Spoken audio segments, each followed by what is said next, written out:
Hi there. Welcome to the Biz Communication Show. I'm your host, Bill Lampton, the Biz Communication Guy. Once again, hosting a guest who will bring us communication tips and strategies that are sure to boost our business because they give us winning words and ways. The guest that I'm hosting today is someone I met when I taught the uh, business writing class for the Georgia Department of Labor a dozen years ago. And if any of you have done teaching, you know that always in a class, if you're fortunate, there is one person who just stands out because of their interest, their participation, their talent, their dedication to learning. That's the one that I'm hosting today. And I'm referring to Linda Hensel from Stockbridge, Georgia. Linda is a communications expert with over 20 years of facilitation and voiceover experience in the public and private sector. She serves as the voice of Georgia, and we'll be talking about that in a minute. Linda facilitates leadership development sessions for Fresenius Medical Care, a global dialysis company. She's a certified speaker, teacher, coach, and trainer with the John Maxwell team. She is also a certified Franklin Covey facilitator for the 7 Habits of Highly Effective People. That tells us that Linda has done what we all need to do. She has continued her education, continued learning. She's a facilitator for courses such as Crucial Conversations and Leading with Values. On the personal side, Linda is married with 2 daughters, and she's proud to serve in the ministry as an ordained minister. Linda Hensel, hello, and welcome to the Biz Communication Show. Hello, Dr. Bill. It's a pleasure to be with you on the show today. Good to have my star student with me again. Thank you. Linda, I mentioned at the outset that you are known as, rightly so, as the voice of Georgia. Tell us how that happened and also what does that involve? What do you do? Exciting about it. And, it's been, goodness, almost 15 years now. But I worked with the Georgia Department of Labor, and then I also worked for the Governor's Office of Customer Service. And while at the Department of Labor, I provided voiceover services for the Oliver system, where you could apply for unemployment benefits online and virtually. And so from there, once I started at the governor's office, they were aware that I provided voiceover services. And so I started with one recording, and one recording turned into another. And I started volunteering my skills, providing voiceover services for the different state agencies. And it just turned into one opportunity after the next. And so I had provided voiceovers for so many state agencies that I became known as the voice of Georgia. Agencies from Secretary of State's office, the governor's office, the Department of Corrections, and even Kennesaw State University, and then the 1-800-Georgia information line for state services. Did you have any speech coaching, any courses at Mercer University? What kind of training prepared you to do that? Well, I had a voice coach, Susan Berkeley from New York, who was at the time the voice of AT&T. She served as my voice coach. And so most of my training was through her and, teaching us how to be able to obtain clients independently rather than having to go through having an agent. And so I did a lot of the work on my own and really just honing in on my skills and being able to seek out opportunities for voiceovers for small businesses, and then fortunately turned into the different state agencies. That's very exciting. And so practically Any state organization I call, I'm going to hear you on a voiceover or recording. Or, A majority of them, yeah. And the goal was to be able to have the same seamless sound across all Yes. of the state agencies. So if you called Secretary of State, if you called Department of Corrections, that you would hear that same familiar voice. And so we were one of the first states to be able to have that effort where it was the same seamless sound. I'm going to go back to something earlier in your career. I found out that you had been in the Miss Georgia contest. And so I would like to know, and I know our viewers and our listeners would like to know, what communication skills did you learn that helped you win a spot into the Miss Georgia contest? And how did you do that? I see you've been doing some digging around there, Dr. Bill. you I, take I this, do my research, yes. you do your research. I served as Miss Macon. I was proud to be the Miss Macon in the Miss Macon pageant, and you know, uh, the pageants. There are beauty pageants and there are scholarship pageants, and I always enjoyed participating in scholarship pageants and they teach you valuable lessons. And as a result of being Miss Macon, I was able to participate in the Miss Georgia pageant. And participating in pageants, they not only require that you think quick on your feet, but you also have to be aware of current events. And so you have to be knowledgeable and understanding what's going on around you. And particularly when you have the interview portion, the on stage interview portion, you don't have a lot of time to be able to express your thoughts and your responses to those questions. You have no idea what question you're going to be asked. And so you have to be prepared. You have to be ready. And those are skills that I use even now is, when you're in a meeting, being able to think quickly, being able to process. And so I think in business, it's very important that you're able to think through and you're able to deliver your response, but in a concise and clear manner. And I think those pageants, in addition to teaching you to be quick on your feet and to be able to think and process, it also gives you a sense of confidence. It helps to build that confidence because you are very vulnerable because you're on stage in front of hundreds of people or more. And so you want to be able to come out and make the absolute best impression possible. First impressions are important. And when you're in those pageants, you are coming across a stage and they are forming opinions. And, we know that even in business, that within the first 3 seconds of meeting someone, we form an opinion of them. Whether that's good, whether that's bad, it only takes 3 seconds. And so in those pageants, you have a short period of time to come across as polished and poised. And so those are some very important skills that you can carry throughout your career, throughout relationships, is making sure that you are poised, that you are polished, and that when you are delivering verbally, that you're able to be concise and express yourself in a clear manner. When you're talking about, you were being asked about current events, Mm-hmm. I think any of us could go on YouTube and probably still find some of the worst examples Yes. Yes. of pageant contestants who were asked a question and they just rambled all over Yes. the place, Yes.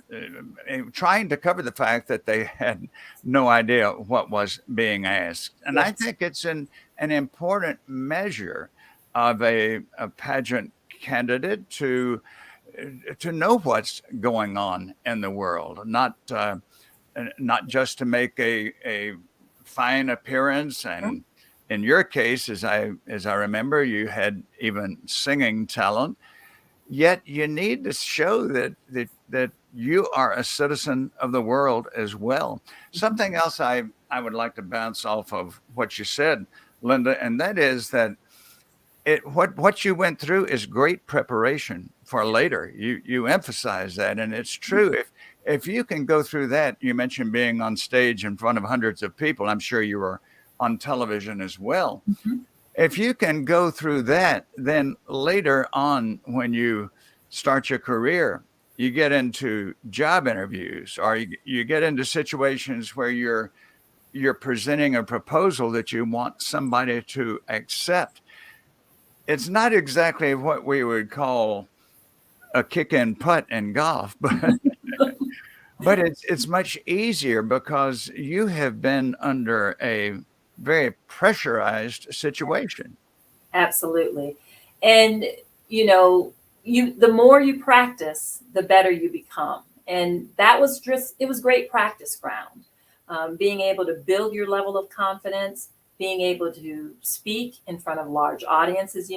I'm sure you're aware, public speaking is the number one fear in the world. People fear public speaking over death. And it's hard to imagine, but it's frightening, the notion of standing in front of people and having to actually speak in front of them. And so being in those pageants helps you to be able to get comfortable with that. And those are skills that you'll use for the rest of your life in business, is leading meetings, being able to facilitate sessions, and just having conversations, being able to come across and express yourself clearly. Those things were learned in those pageants. Not only clearly, but confidently, Yes. as you say. And this has been a topic that I've worked with for a long time, stage fright. I'll Mhm. have to admit that when I was a student, both in high school, college, even the graduate level, there were many times that I sat in the back of the classroom and hoped that the prof wouldn't call on me. And it was only later, Linda, when I became a professional speaker, it was only later that I realized that they could see everybody in the audience, no matter where they sat. And Yes. they would see that student with the head on the desk catching a nap. So, but early on, and probably through some of my professional career, I did not speak up as often as I should. Mhm. And not to make a plug, but that's why I wrote a very brief book, Okay. 25 Ways to Control Your Stage Fright Mhm. and Become a Highly Confident Speaker. It's a very brief book on Amazon, and it gives the tips that I work with clients on. One other point that you made, you talked about practice. I would imagine that when you were participating in the pageant, I would think you probably had a coach, did you?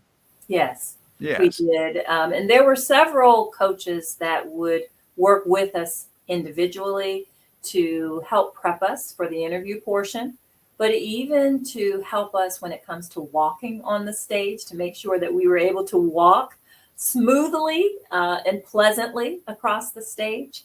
And so there were different coaches that worked with us individually just to help us in our confidence level, but definitely drilling us when it came to questions, asking various questions just to help as a part of that preparation. Depending on what was going on in the world at that time, they would take us through drills of different interview questions that potentially could be asked. That leads me to comment on your saying practice is important. Mhm. I heard many years ago that some people say practice makes perfect, but I heard something which is more accurate, and that is that practice makes permanent. Mhm. So, for example, I was a golfer for many years, starting at age 13. Mhm. I don't think anybody ever practiced at the game any more than I did, but sometimes I was just practicing my mistakes.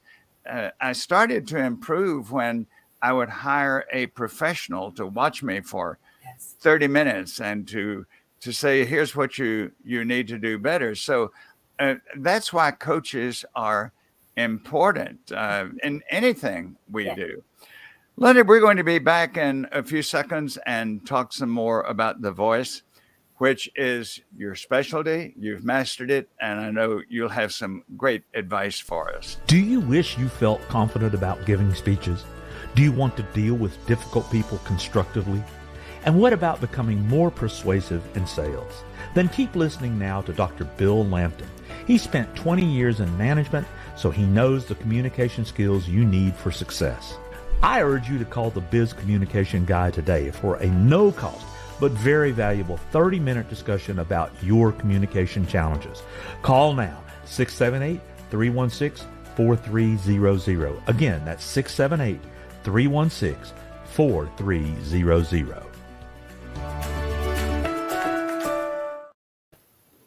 Speaking of coaching, imagine that somebody hires you, Linda. They're an executive. They're aware of your vocal excellence, not only as a former contestant in the Miss Georgia contest, but anyone who talks to you knows that you have mastered this instrument. I often make the statement that your voice is you. I mean, you talked a few minutes ago about first impressions and how in 3 seconds we'll have an impression of someone. Much of that depends on the voice. And I know that all of us have had the experience of talking with somebody on the phone before we met them. And we get a picture. Sometimes when we meet them, that picture is reinforced. It matches what we expected, and at other times it is so radically different. And with the voice being so important in those first 3 seconds, and as you said earlier, not just for professional speakers, but for executives who are going to lead board meetings, department meetings, planning sessions, probably speak for their civic clubs, speak at their professional conferences. So let's say I come to you, Linda, okay, I need your advice. How can I, an executive, become a more effective and confident speaker? What would you say? You know, it's a great question because there are so many different factors that can go into being prepared. Not only the content, I think if you understand and have a thorough understanding of what it is that you're presenting, it's going to help your level of confidence. You know, if you are uncertain about what it is that you're actually presenting, you're going to not feel as confident. And so knowing what it is that you're delivering, and then from there, thinking about your enunciation. How are you presenting this information? Practicing it. Are you looking at your audience? Even if it's virtual, are you giving eye contact, or are you looking down? Are you looking around? You want to make sure that you have great eye contact. All of that goes into the presence, the physical presence. And so in addition to being aware of, you know, am I dressed professionally? Am I giving eye contact? Your voice, practicing utilizing your voice. Your voice is a powerful instrument. And so it requires being able to practice it.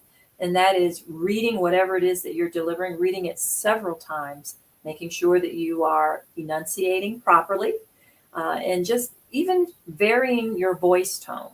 Varying your tone makes a world of difference, because if you discover that you have a monotone voice, making sure that you vary your voice tones.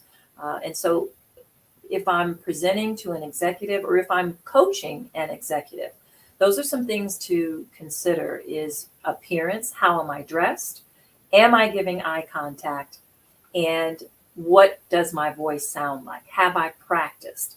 Am I knowledgeable of what it is that I'm delivering? So it's several things that go into that executive presence. Gosh, did that bring back a memory for me.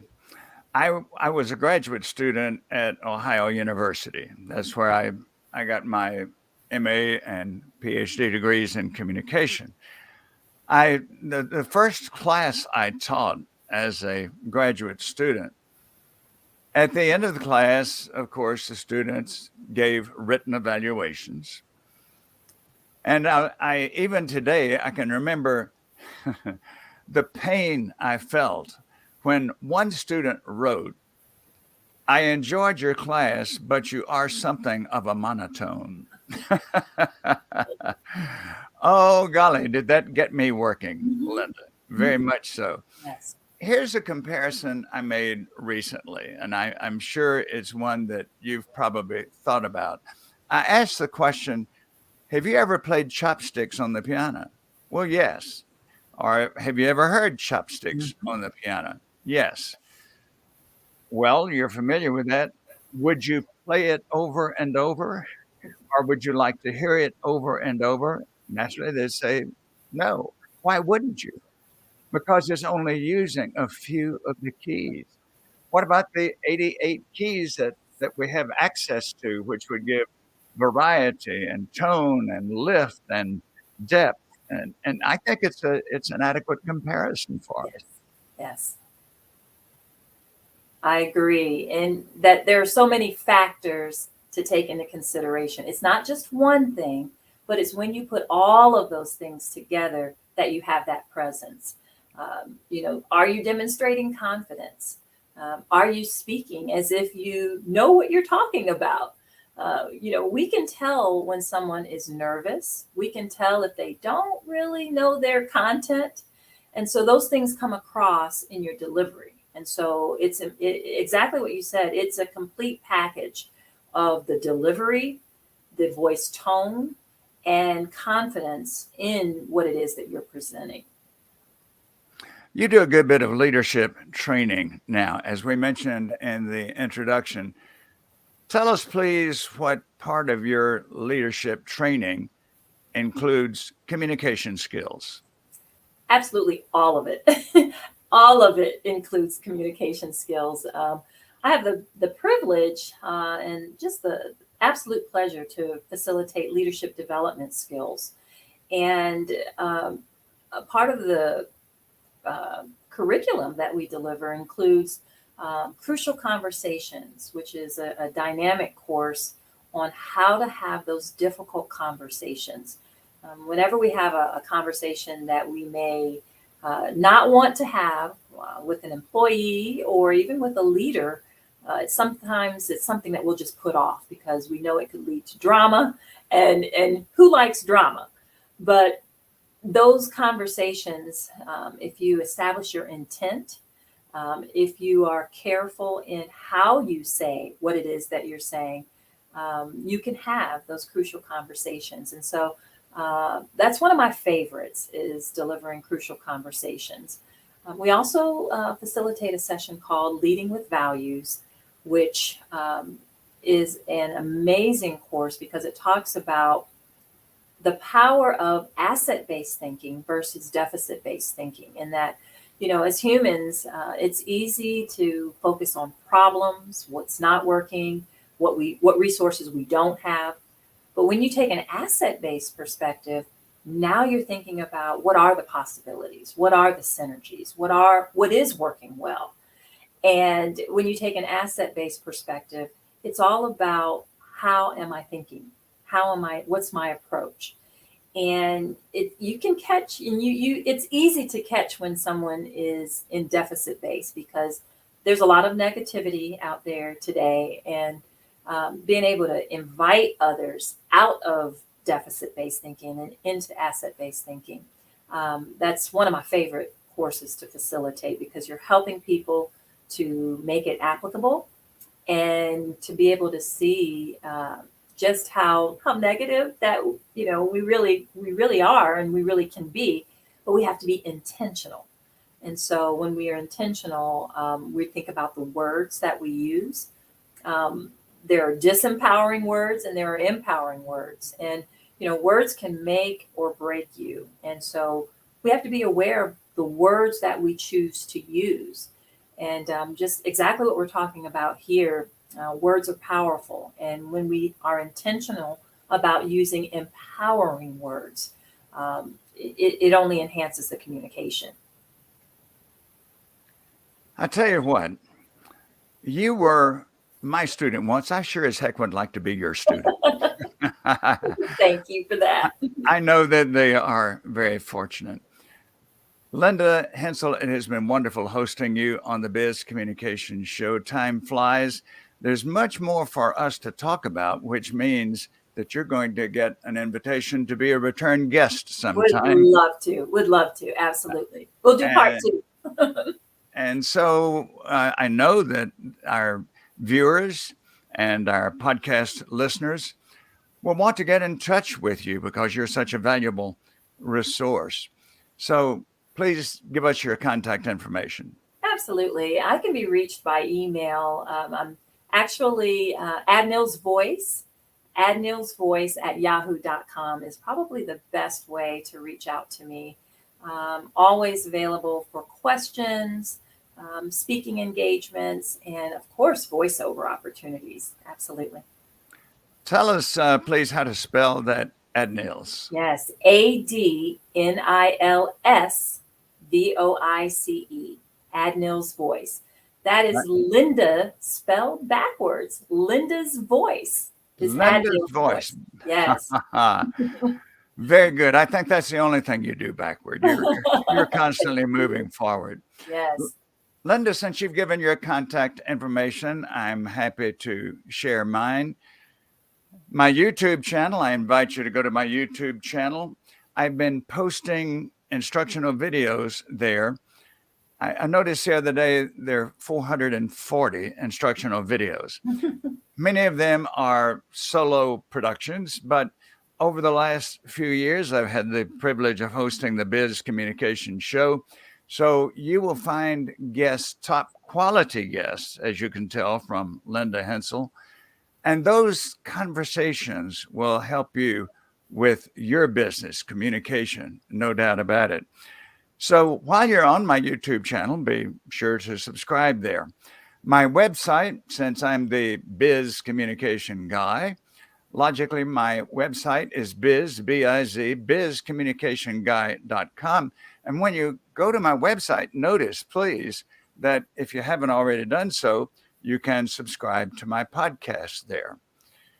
After you've reviewed my services for corporations and leaders, I certainly invite you to give me a phone call, no obligation, initially just to explore your communication challenges and problems and how I can assist you with them.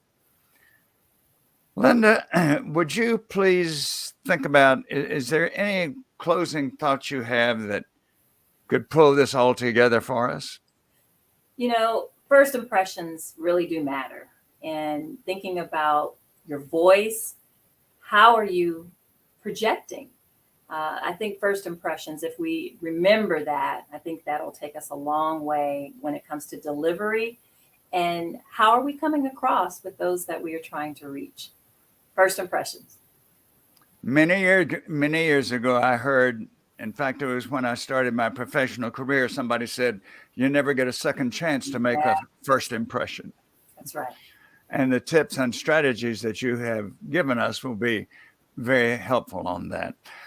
Thanks again so much to our terrific guest, Linda Hensel. Thanks to those of you who joined us on video and on the podcast. I'm Bill Lampton, Ph.D., the Biz Communication Guy, inviting you to join us for the next version as well of the Biz Communication Show.